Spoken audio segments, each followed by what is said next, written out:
ষষ্ঠ শ্রেণীর প্রিয় শিক্ষার্থীবৃন্দ, গণিতের ক্লাসে তোমাদের স্বাগতম জানাচ্ছি। আজকে আমরা অষ্টম অধ্যায়ের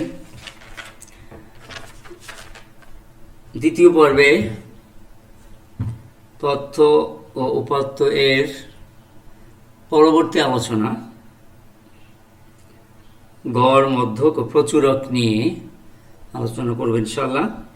তো গত ক্লাসে তোমরা তথ্য, উপাত্ত এবং পরিসংখ্যানের পরিচয় জেনেছ, বিভিন্ন প্রকার উপাত্ত এবং কিভাবে উপাত্তগুলিকে বিন্যস্ত করতে হয়, অবিন্যস্ত উপাত্ত কিভাবে বিন্যস্ত করতে হয়, উপাত্ত শ্রেণীবিভাগ এবং উপাত্তকে কিভাবে সারণীভুক্ত করতে হয় এ সম্পর্কে তোমরা জেনেছ। আজকে আমরা জানবো যে একাধিক উপাত্ত যদি দেওয়া থাকে সেক্ষেত্রে আমরা কিভাবে তাদের গড় নির্ণয় করব, মধ্যক এবং প্রচুরক নির্ণয় করব সে সম্পর্কে।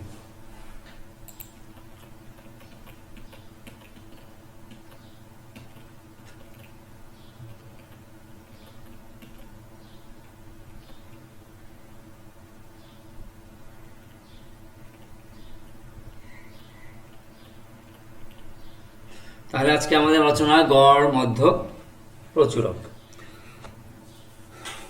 তোমাদের বইয়ে একটা উদাহরণ আছে যে কোনো পরিবারে বছরে 420 কেজি চাল লাগে। এখন আমরা যদি বলি যে মাসে কত কেজি চাল লাগে, কিন্তু সব মাসে তো এক পরিমাণ লাগে না, আমরা কি করব? 420 কেজি যে বছরে লাগে একে আমরা 12 মাস দিয়ে যদি ভাগ করি তাহলে গড়ে প্রতি মাসে কত কেজি চাল লাগে সেটা আমরা পেয়ে যাব। তো এই গড় নির্ণয় করার দ্বারা আমাদের অনেক সুবিধা হলো যে এক মাসে এত, দুই মাসে কত, 3 মাসে কত। আমরা যে কোনো এক মাসে গড় যদি আমরা এভাবে নির্ণয় করতে পারি তো এরকম আমরা কয়েক মাসে তাকে গুণ করলে বের করতে পারবো। আবার বছরে, 2 বছরে কতটুকু লাগে এভাবে আমরা হিসাব করতে পারবো। তাহলে এরকম যে কোনো জিনিসেরই গড় আমরা নির্ণয় করতে পারি। তো আসো আমরা তাহলে জানি কিভাবে গড়, মধ্যক, প্রচুরক নির্ণয় করতে হয়। প্রথমে আসি আমরা গড় নিয়ে আলোচনা। তাহলে গড় নির্ণয় করার জন্য আমাদের যেটা প্রয়োজন সেটা হলো যে উপাত্ত সমূহের প্রথমে সমষ্টি নির্ণয় করতে হবে, অর্থাৎ যতগুলি উপাত্ত আছে সবগুলির যোগফল বা সমষ্টি প্রথমে নির্ণয় করতে হবে। এরপরে তাকে যতটা উপাত্ত অর্থাৎ উপাত্ত সমূহের সংখ্যা, উপাত্ত যতটা তত সংখ্যা দিয়ে উপাত্তের সমষ্টিকে অর্থাৎ যোগফলকে ভাগ করতে হবে। যেমন এখানে কয়েকটি উপাত্ত দেওয়া আছে, দেখো 20, 16, 24, আবার 16, 16, 20, 15, 12, 16, 15। তো এই উপাত্তগুলি এদের গড় নির্ণয় করতে হবে।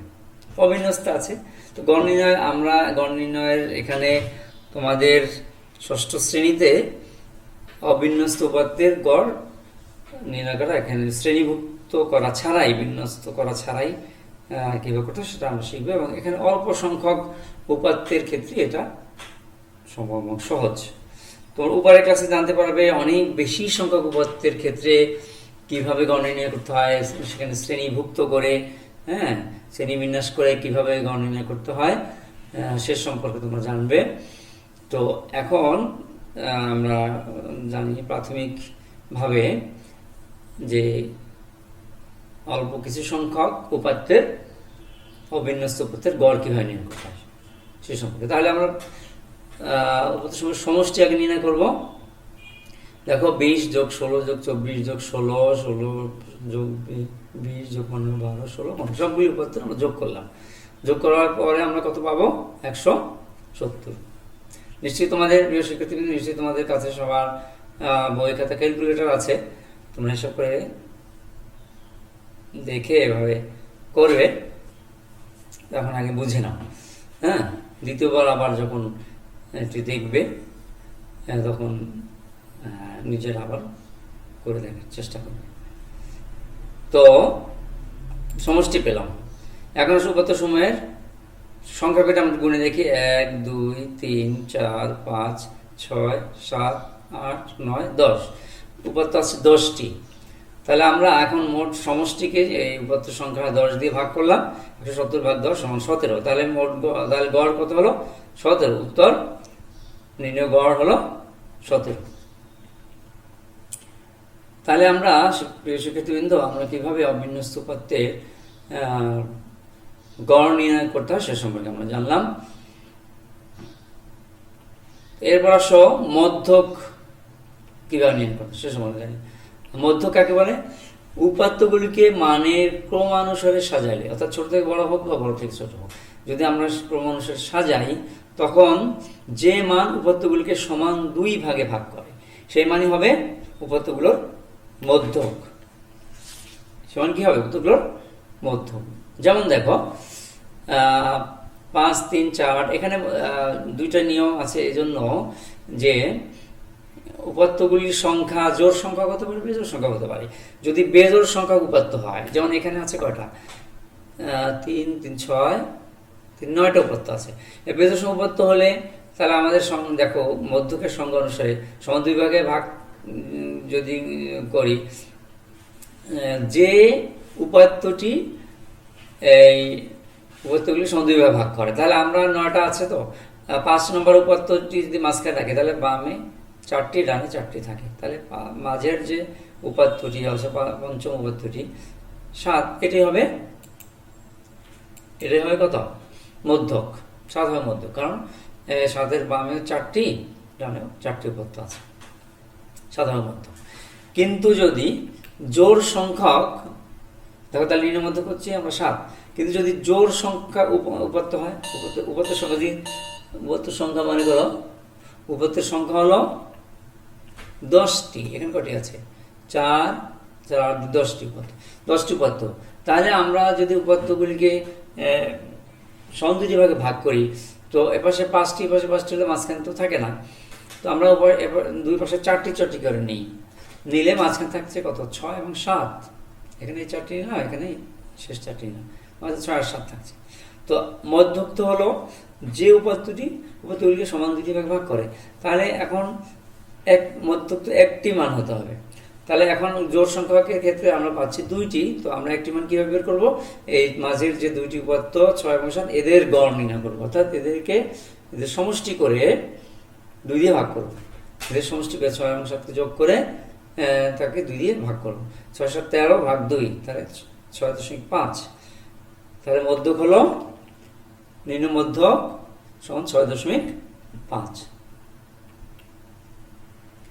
প্রিয় শিক্ষার্থীবৃন্দ, আশা করি মধ্যক নির্ণয় তোমরা বুঝতে পেরেছ। তাহলে গড় এবং মধ্যক সম্পর্কে আমরা জানলাম, গড় এবং মধ্যক সম্পর্কে জানলাম। এরপর আসো, তো এখান থেকে একটু তোমরা মধ্যক নির্ণয় করার চেষ্টা করো। যদি বাড়িতে একা আছো, আমরা স্কুলগুলো জরুরিভাবে করবো, বাকি এখন তুমি এককভাবে করার চেষ্টা করো। এবার কিছু উপাত্ত আছে, এগুলি মধ্যক নির্ণয় করার চেষ্টা করো।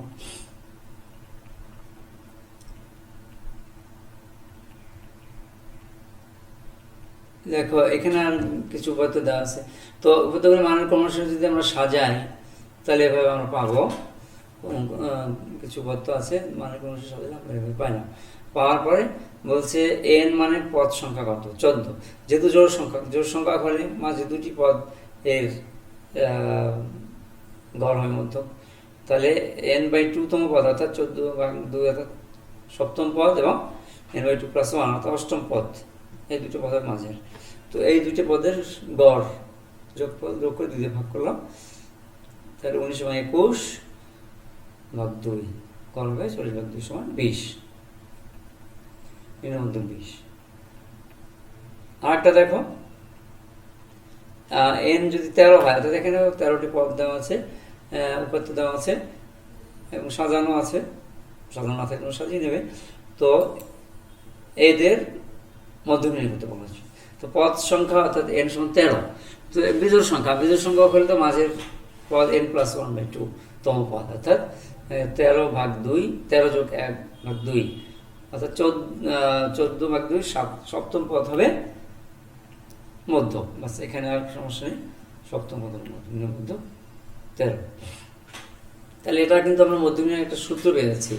বেজোড় যদি n অর্থাৎ পদ সংখ্যা যদি বেজোড় হয়, তাহলে মধ্যক নির্ণয়ের সূত্র হচ্ছে n+1/2 তম পদ, অর্থাৎ 13 + 1 14/2 অর্থাৎ 7 7 7ম পদ, 7 নম্বর পদ 1 2 3 4 5 6 7, এই সপ্তম হচ্ছে মধ্যক, যেহেতু n উপাত্ত সংখ্যা 13।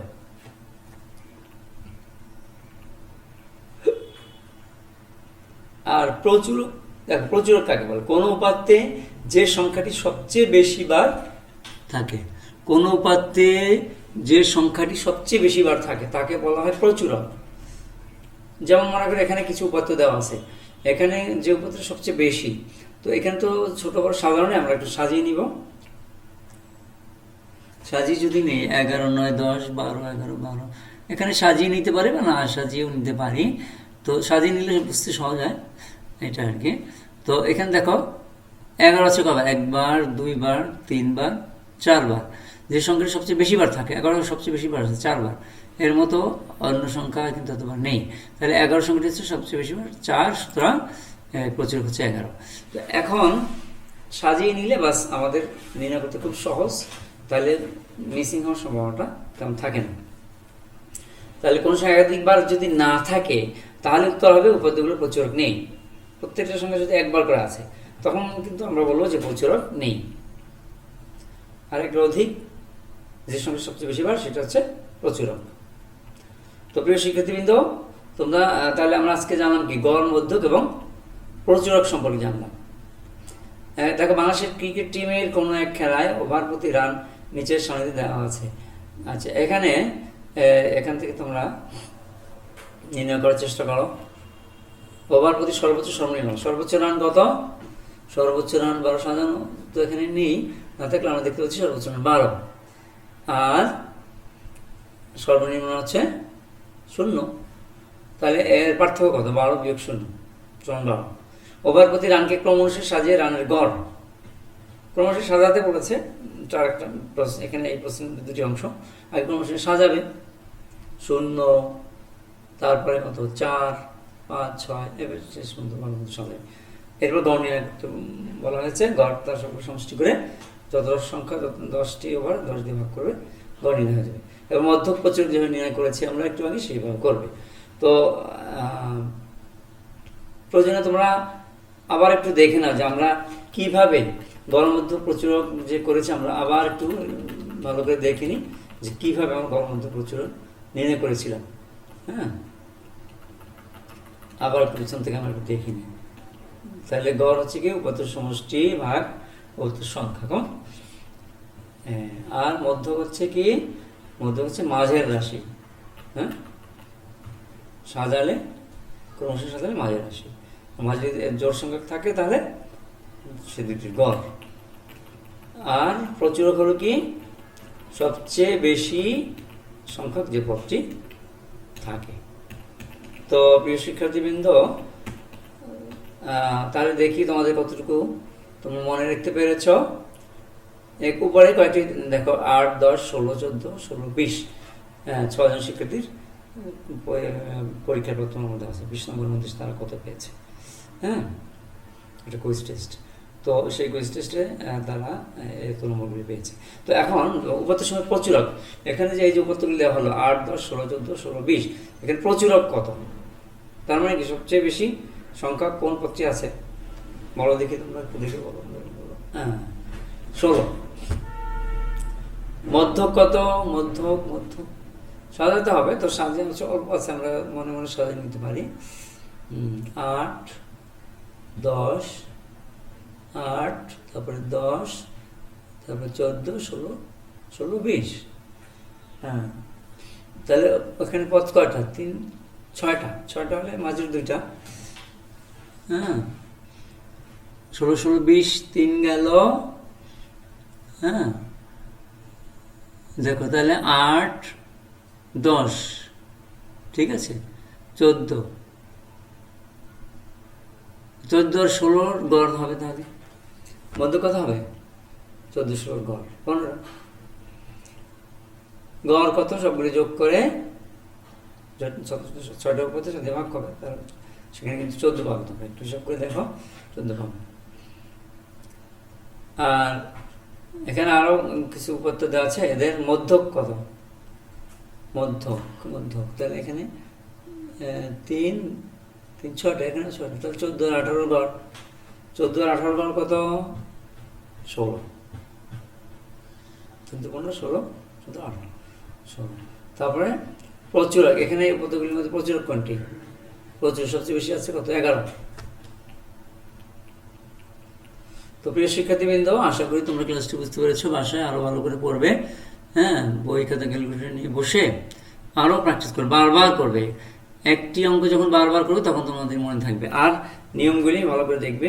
প্রয়োজনে এই ক্লাসটি বারবার অনলাইনেও দেখবে বা বই নিয়েও পড়বে, তাহলে ইনশাআল্লাহ বুঝে যাবে। মনে রাখবে, practice makes a man perfect.